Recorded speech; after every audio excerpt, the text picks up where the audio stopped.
Winter of 1997, I saw a Spanish film called Abre los Ojos. I couldn't get it out of my mind. The movie felt like a folk song to me. Part fable, part poem, partly a committed conversation that you'd have with someone late at night when big ideas flowed easily. I wanted to be a part of that conversation.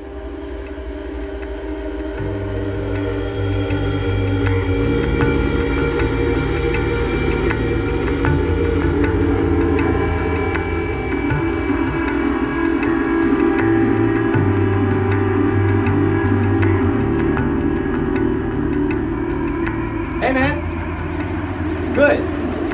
What? Benny was struck by lightning.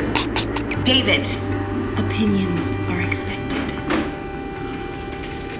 Casting went quickly, from the smallest parts to the leads. We all had to move fast. How do you accomplish such a thing? Oh, Emma, do you know Lynette? No. But I shudder to think what we might have in common. As all movies do, Vanilla Sky, a title I thought had a kind of a musical quality, acquired a driven, adrenalized personality all its own.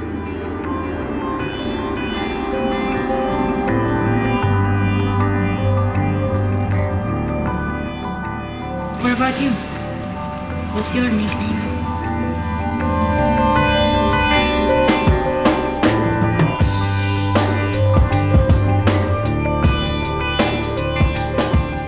Well, it looks sort of like Cameron.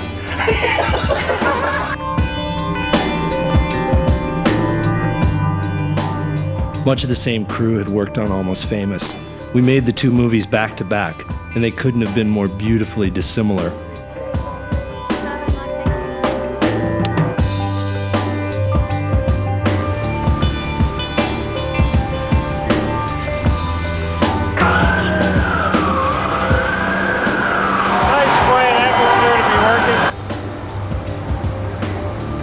Visuals mattered a lot on this one, especially the opening sequence where we emptied Times Square on an early November morning. Working with the great John Toll again was key. He'd been the cinematographer on Almost Famous, and while that movie had a free-flowing documentary-ish feel, this one would be even more demanding. Not a shot would go unplanned. Not an image wasted. The goal was a movie filled with clues and signposts, kind of like the cover of Sgt. Pepper. Every time you look at it, you might see something different.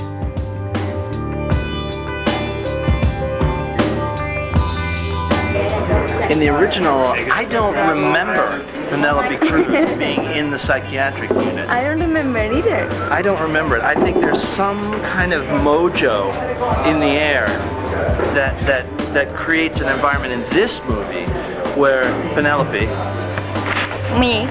would be in the psychiatric unit.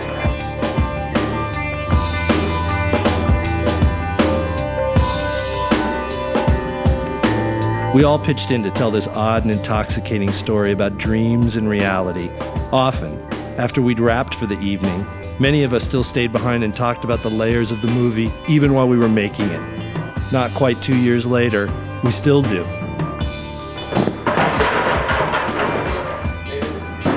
You have been taken. Yes.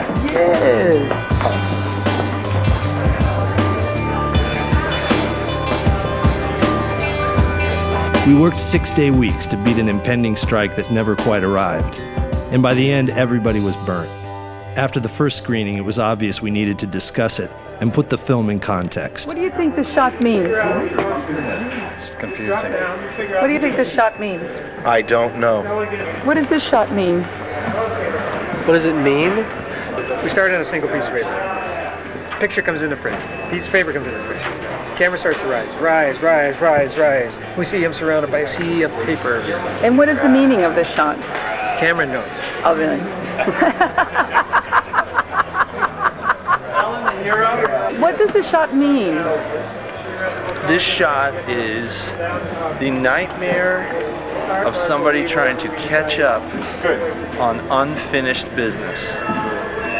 It is cramming for the finals of life in a single shot. Join me now to watch the opening image. The result of an international press tour filled with highs and lows is the subject of another film, also included on this DVD. There's a school of thought that says a movie should be clear and obvious whenever possible. From the moment it leaves the theaters and begins its journey through home video and DVD, people will be doing more and more other things while it's playing. And ultimately, it will be something on late-night television that will play while its greatest audience is half asleep.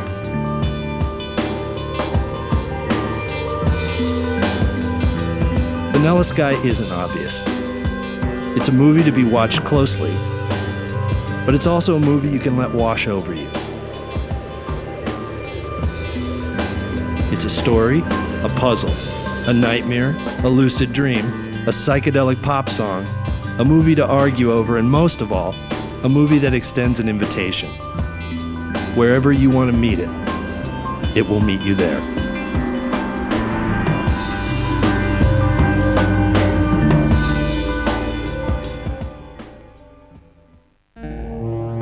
Wake up, David. Wake up, David. Wake up, David. Sunday morning, I'm waking up. Don't even focus on a coffee cup. Don't even know whose bed I'm in. Where do I start? Where do I begin? Where do I start? Where do I begin? Where do I start?